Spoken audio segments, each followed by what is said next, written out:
British Prime Minister Theresa May says it's time to say enough is enough. This morning, she condemned last night's terror attack at 2 sites in London that killed 7 people. It's the 3rd attack in Britain in 3 months. Our coverage begins with Elizabeth Palmer. Jane, the attackers struck just after 10 o'clock last night in a lively area of the city that they would have known would be crowded with both Londoners and with tourists.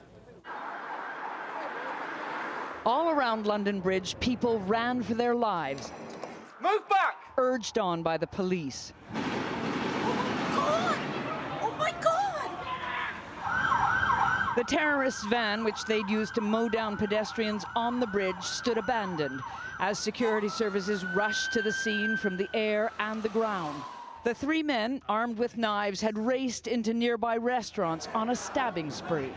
Eyewitness Gerard saw it all. And they run up, they stabbed this girl, I don't know how many times, 10 times, maybe 15 times. And she was going, help me, and I could not do nothing.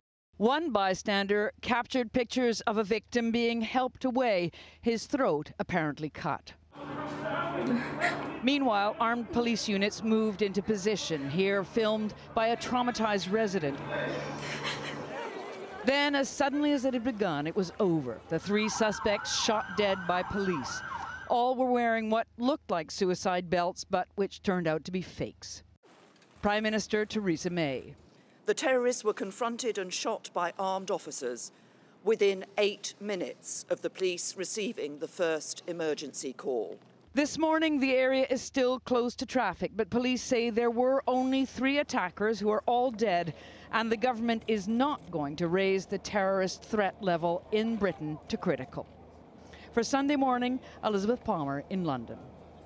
This is Charlie D'Agata. This morning, forensic teams are searching the area for clues that might help identify the attackers and explain their motivation.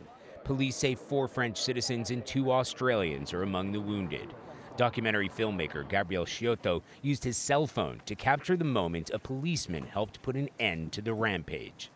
So I saw these men with this kind of explosive-looking belt, and so at that point they were running towards me, against the crowd, and then there was this police officer who was trying to do his best to control the situation, and I think he managed, like he was the guy who managed to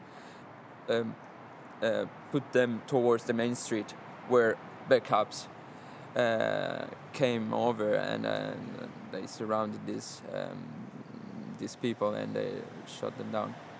The attack comes on the eve of tonight's Ariana Grande concert in Manchester, benefiting the victims of the suicide bombing less than 2 weeks ago that killed 22 people.